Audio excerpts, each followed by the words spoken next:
Hello everyone, welcome to Drishti. I am Nivedita Raje. Roman philosophers की जो court room debates हुआ करती होंगी और आपकी अभी जो क्लैट प्रिपरेशन चल रही है उनमें एक चीज कॉमन है और वो है लैटिन मैक्सिम्स।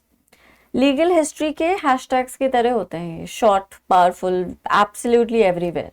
और ये वो मुहावरे और लोकोक्तियां जो होती हैं हिंदी की, इडियम्स वगैरह, उनकी तरह नहीं है जहाँ जिन्हें जगह जगह आपने फिट कर दिया, to sound intelligent maybe. They are they form the cardinal rules of legal systems. Countries ने जो अपनी लीगल सिस्टम्स क्रिएट किए हैं वो इन्हीं को फाउंडेशन बना के क्रिएट किए हैं।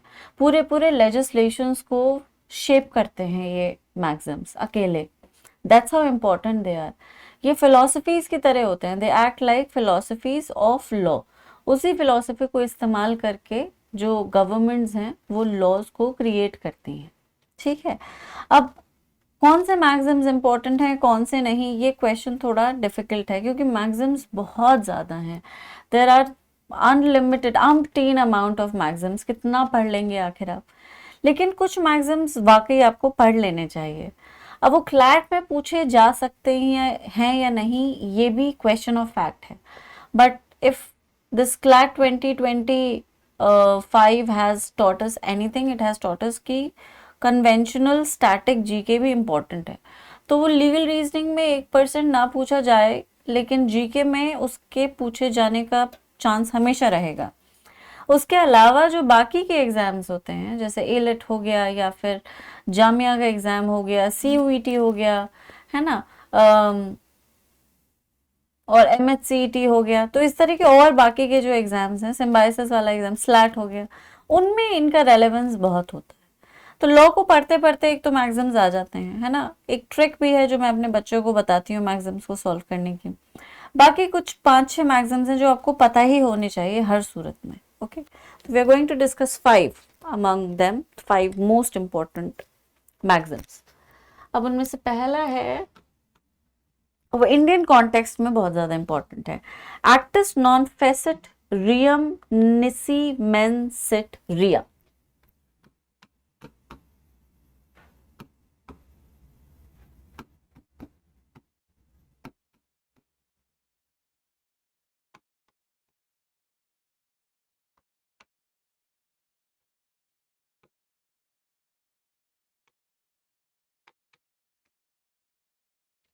ये हमारे पूरे के पूरे क्रिमिनल जूरिस्प्रूडेंस का फाउंडिंग प्रिंसिपल है।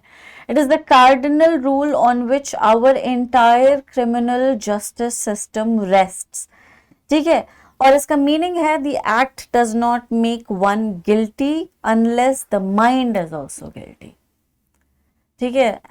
Just because a person has acted and the action in itself is illegal or has produced an illegal result would not be enough to punish that person. सोचो कितनी गहराई है इस principal में। एक आदमी एक्ट करता है, उसके एक्शन का जो रेपरकशन है वो इलीगल है, वो कॉन्सिक्वेंसेस जो हैं वो प्रोहिबिटेड हैं, लेकिन फिर भी उन एक्शंस के लिए उसे पनिश नहीं किया जा सकता जब तक कि उसके एक्शंस को सपोर्ट करता हुआ दिमाग नहीं था। ठीक है। अब you don't get punished for just doing something which is not right or something which is wrong. You also need to have a guilty mind. Airport पे जो कन्वेयर बेल्ट होती है उस पर एक्सीडेंटली आप एक सूटकेस उठा लेते हैं जो आपके जैसा दिखता है, आपके सूटकेस जैसा, और उसे घर ले आते हैं। टर्न्स आउट कि वो आपका है ही नहीं। टेक्निकली आपने जो किया है वो चोरी है ना। तो थेफ्ट के सारे एलिमेंट्स फुलफिल हो जाएंगे except one element which is also very crucial, dishonestly. ठीक है। तो जितने भी क्राइम्स हैं उनमें इंटेंशन को इनहेरेंटली एक इम्पॉर्टेंट एलिमेंट बनाया गया है, क्योंकि जब आप एक गलत इंटेंशन से एक्ट करते हैं तभी आप एक क्रिमिनल मेंटालिटी को पजेस कर रहे होते हैं। Everything else is just an accident. Accident के लिए पनिशमेंट नहीं मिल सकता, है ना। अगर आपने गलती की है और गलती के पीछे आपका दिमाग था वो भी एक्टिव था, जैसे आपने किसी का बैग गलती से उठा लिया, अभी गलती ही है, इस गलती के लिए आपको चोर नहीं बोल दिया जाएगा, आपके हाथ पे टैटू नहीं कर दिया जाएगा, आपको जेल में नहीं भेजा जाएगा, because it is only a mistake. लेकिन अगर आप किसी एक गलत इंटेंशन से, है ना, एक ऐसे बेनिफिट को एक्वायर करने के इरादे से किसी और का सूटकेस उठा लेते हैं कि यार इसमें सामान होगा, वो सामान मेरा हो जाएगा, क्या पता कुछ वैल्यूएबल निकले, तब ये नीयत गलत है। गलत नीयत से जब आप कोई एक्शन करते हैं तो आप एक क्रिमिनल मेंटालिटी को पोजेस कर रहे हैं, जो कि सोसाइटी के लिए बहुत हार्मफुल है। और इसीलिए लॉ आपको इमीडिएटली ढूंढने लग जाता है और आपको पनिश करने का पूरा जोर लगा देता है, क्योंकि you as an individual are not good for the society. ठीक है, तो क्लैट में ये क्रिमिनल के जो क्वेश्चंस हैं वो अक्सर आ जाते हैं। क्लैट 2020 में जब पैसेज वाला पैटर्न इंट्रोड्यूस ही हुआ था, तब क्रिमिनल लॉ के बड़े डीप मर्डर जैसे कॉम्प्लिकेटेड कंसेप्ट्स आ गए थे। ठीक है, तो एक there was this homicide murder incident जिसे हाईलाइट किया गया था। तो this is what this maxim is. ठीक है, गिल्टी माइंड का साथ साथ होना जरूरी है। एक्शन को अकेले तब तक पनिश नहीं किया जा सकता जब तक कि गिल्टी माइंड भी साथ नहीं था।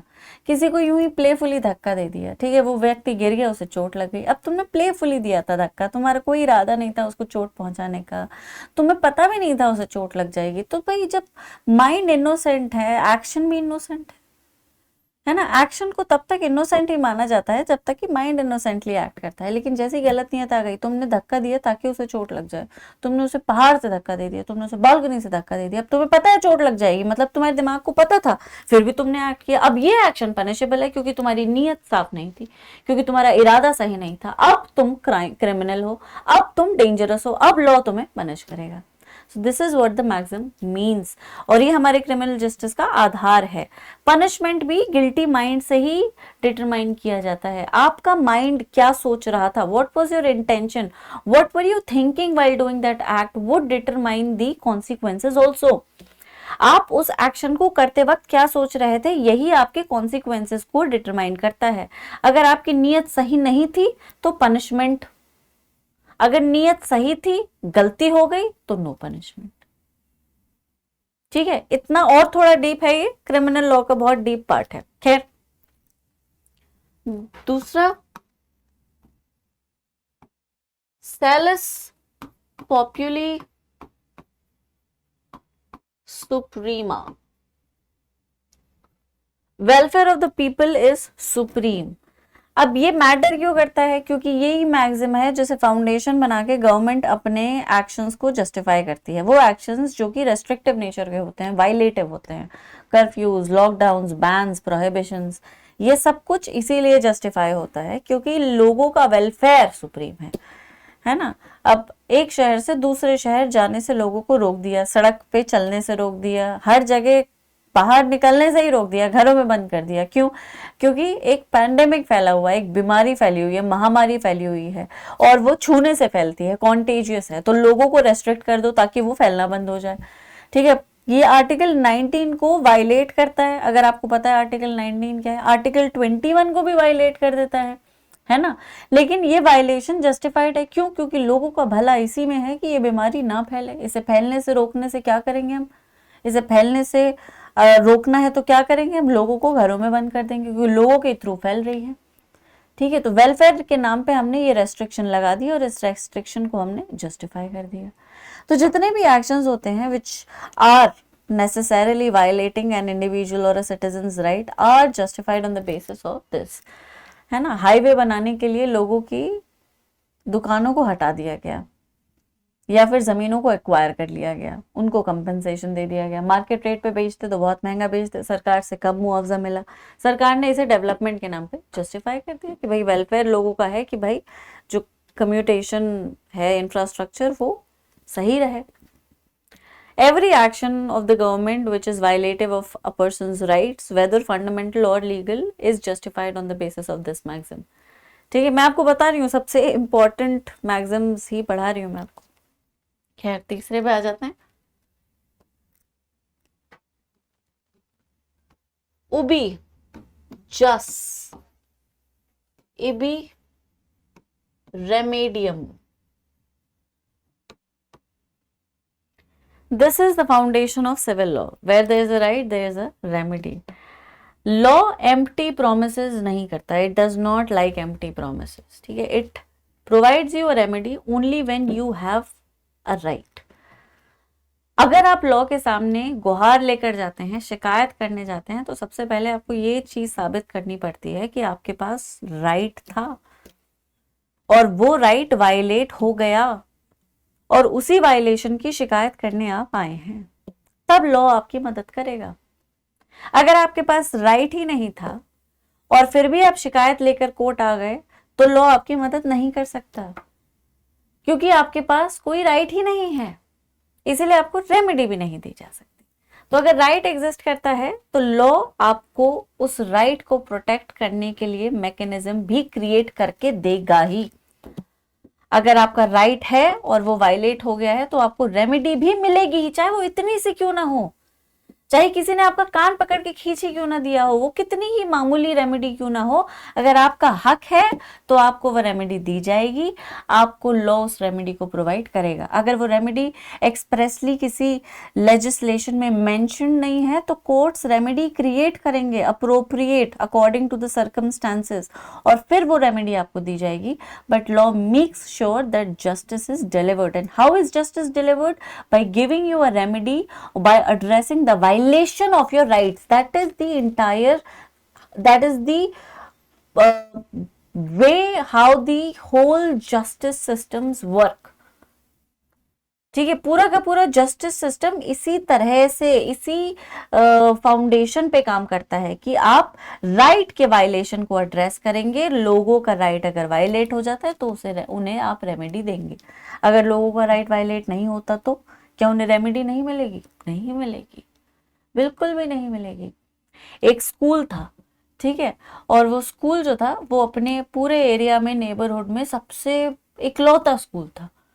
अब पूरे विसिनिटी में अगर किसी को अपने बच्चे को पढ़ाना होता था तो उसी स्कूल में भेजना पड़ता था, क्योंकि और कोई ऑप्शन ही नहीं था, दूर दूर तक कोई स्कूल नहीं था। तो ये जो स्कूल का मालिक था वो जो फैक्ट ऑफ क्या कहेंगे उसको, एक्सक्लूसिविटी को खूब कैश कर रहा था। The fact that it was exclusive made it very beneficial for him. He was minting money like anything. सामने एक स्कूल खुल गया, कंपटीशन, ठीक है। अब जहां लोगों के पास एक ही ऑप्शन था वहां दो हो गए। वैसे ही स्कूल में सोचो, एक ही ऑप्शन है, एक ही स्कूल है, तो कितनी भीड़ होगी उस स्कूल में। लोगों ने अपने बच्चों को स्कूल से निकालना शुरू कर दिया, दूसरे ऑप्शन को एक्सरसाइज करना शुरू कर दिया। वो स्कूल थोड़ा और बड़ा था, थोड़ा और बेहतर था, इस चीज को कंसिडर करके बना था कि भाई दूर दूर तक और कोई स्कूल नहीं है, तो इसी को ऐसा बनाओ कि लोगों के पास एक अच्छा ऑप्शन अवेलेबल रहे। जहाँ पे भाई साहब मशीन की तरह पैसा छाप रहे थे, वहां पे उन्हें बहुत ज्यादा नुकसान होने लगा। उन्होंने केस कर दिया कि इसने मेरे रेवेन्यू को अफेक्ट किया है, इसने मेरा बहुत नुकसान कर दिया है। अब चलो, नुकसान तो हो ही गया, बिल्कुल हुआ है। एक कंपटीशन में स्कूल खड़ा हो गया तो नुकसान तो है, क्वांटिफिएबल नुकसान है। लेकिन राइट कौन सा डैमेज हुआ, यही था सवाल। चलो, नुकसान तो हो गया, फाइनेंशियल हो गया, बड़ा हो गया, लेकिन राइट कौन सा डैमेज हुआ भाई? उसने स्कूल खोल के तुम्हारे कंपटीशन में कौन सा राइट डैमेज कर दिया तुम्हारा? अगर आपके घर के सामने एक अंकल की स्टेशनरी शॉप है, ठीक है, आपने अपने घर में एक और स्टेशनरी शॉप खोल दी, तो आपने अंकल का कौन सा राइट वायलेट किया? अंकल का नुकसान हो जाएगा। अगर आपकी दुकान बेहतर और बड़ी है तो लोग शायद आप ही के पास आएंगे। अंकल का जो रेवेन्यू था वो पुराने रेवेन्यू से डेफिनेटली कम हो जाएगा, है ना, क्योंकि लोगों के पास और बेटर ऑप्शन आ गया है। लेकिन आप इस एक्ट से अंकल का क्या नुकसान कर देंगे? सोचने वाली बात है ना। तो यहीं पे इबी जस उबी रेमेडियम का प्रिंसिपल अप्लाई होता है। हालांकि this has a different maxim that applies altogether, लेकिन वो कहीं ना कहीं उबी जस इबी रेमेडियम का ही एक्सटेंशन है। कौन सा मैक्सिम है इस केस में अप्लाई होता हुआ, ये बहुत सारे बच्चों को पता होगा। जिन्हें पता है वो कॉमेंट्स में लिख के जरूर बताएं। तो कोर्ट ने इस केस में इसी चीज को एनालाइज किया कि चलो, नुकसान तो हो गया लेकिन राइट नहीं वायलेट हुआ। उसने स्कूल खोल के आपका कोई राइट वायलेट नहीं किया, उसने अपना राइट एक्सरसाइज किया है। भाई, उसने कोई ऐसा स्कूल थोड़ी खोला जहाँ पे डिस्को चल रहा हो कि आपके बच्चे परेशान हैं, पढ़ नहीं पा रहे हैं, है ना। उसने स्कूल खोला है, अपनी जमीन पर खोला है, अपने पैसे के साथ खोला है, अपने प्रॉपर पेपर वर्क को यूज करके खोला है। आपकी जमीन पे खोल देता है या आपके स्कूल के ऊपर खोल देता है या ऐसा कुछ खर्च खोल देता है जो आपके बच्चे को पढ़ने ना दे, तब हम सोचते हैं कि कहीं ना कहीं कौन सा राइट वायलेट हो रहा है, देखें। अब कोई राइट ही नहीं वायलेट हो रहा तो रेमेडी कैसी, कौन सी रेमेडी, नो रेमेडी। तो नुकसान के बावजूद भी रेमेडी नहीं मिली, क्यों, क्योंकि राइट वायलेट नहीं हुआ था। ठीक है, इसे डैमनम सिने इंजूरिया भी कहते हैं हम, which is an extension of obijus ibi remedium. So by this you actually learn two maxims, damnum sine injuria and injuria sine damnum.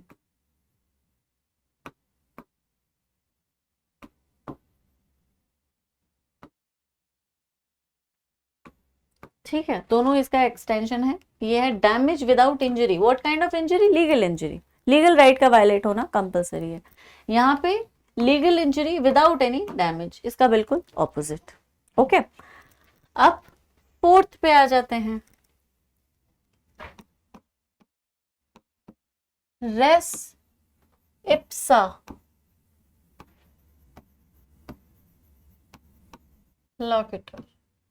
अब नेग्लिजेंस भी ना दो तरह की होती है। एक तो नेग्लिजेंस ऑर्डिनरी नेग्लिजेंस, जहाँ पे ऑर्डिनरी ड्यूटी ऑफ केयर को ब्रीच किया गया है ना, व्यक्ति ने ठीक से नहीं चलाई गाड़ी या फिर फ्लोर वेट था, साइन नहीं लगाया। कई बार नेग्लिजेंस होता है वो बहुत ग्रोस होता है, मतलब वो इस तरह का होता है कि उस should not have been done. अब एक व्यक्ति से इतनी भयानक लापरवाही की उम्मीद नहीं की जा सकती, जिस पोजीशन में वो है उससे इतनी बड़ी केयरलेसनेस नहीं होनी चाहिए थी। ठीक है, तो इस तरह के नेग्लिजेंस के जो केसेस होते हैं उन्हें ग्रोस नेग्लिजेंस कहा जाता है, और वहां पे इस मैक्सिम को फिट करते हैं। इसका मीनिंग है थिंग स्पीक्स फॉर इटसेल्फ। कुछ केसेस में फैक्ट ऑफ इंजरी अपने आप में काफी होता है, it is enough to prove negligence, है ना। तो इंजरी हुई ये अपने आप में इनफ है। वो इंजरी कैसे हुई, किसने की, किस सिचुएशन में की गई, क्या ग्रे एरिया है, ये कुछ भी मैटर नहीं करता। वो इंजरी अपने आप में अपनी पूरी कहानी खुद ही सुना देती है। वो कैसे हुई होगी, किसने की होगी, अपने आप में वो इंजरी ऐसी होती है कि सब कुछ खुद ही बता देती है। इतनी विविड होती है, इतनी एविडेंट होती है। एक व्यक्ति की सर्जरी हुई है ना, एब्डोमिनल, उसे दर्द होने लगा कुछ दिन बाद सर्जरी के बाद। अब वो रूटीन चेकअप के लिए गया तो उसने डॉक्टर से कहा कि पेन बहुत ज्यादा है, सबसाइड नहीं कर रहा, पेन किलर्स के बाद भी नहीं कर रहा। डॉक्टर ने कहा अच्छा अल्ट्रासाउंड कर लेते हैं। अल्ट्रासाउंड में उसके पेट में सर्जिकल इंस्ट्रूमेंट निकला। अब क्या उस व्यक्ति को किसी को भी प्रूव करने की जरूरत है कि ये इंजरी, ये सर्जिकल इंस्ट्रूमेंट उसके पेट में कैसे आया होगा? भाई वो खा तो नहीं गया होगा, है ना, ये तो मुमकिन ही नहीं है। सोलो तो नहीं किया होगा उसने, तो कैसे आया? द फैक्ट कि उसकी सर्जरी हुई कुछ दिन पहले एंड द फैक्ट ये इंजरी उस सर्जरी से रिलेटेड है, अपने आप में पूरी कहानी बयां कर देगी, है कि नहीं? बस यही होता है ग्रोस नेग्लिजेंस। क्या ये नेग्लिजेंस ऐसा है जो किसी ऑर्डिनरी सिचुएशन में होना चाहिए था? बिल्कुल नहीं। कितना खतरनाक है ये नेग्लिजेंस, जान ले सकता है, राइट। और इसी तरह के नेग्लिजेंस को एड्रेस करता है ये maxim. When injury in itself is so vivid, so clear that the entire story behind it is automatically evident, और जो ऑटोमेटिकली नैरेटेड, वो इतनी क्लियर होती है, इतनी एविडेंट होती है कि स्टोरी अपने आप समझ आ जाती है। विक्टिम को कोई एविडेंस, कोई विटनेस, कुछ भी नहीं प्रूव करना पड़ता, उसे बस इंजरी दिखानी होती है। ठीक है, तो ये होती है, दिस इज रेस इप्सा लोकेटर। ऑडी ऑल्टरम पार्टम।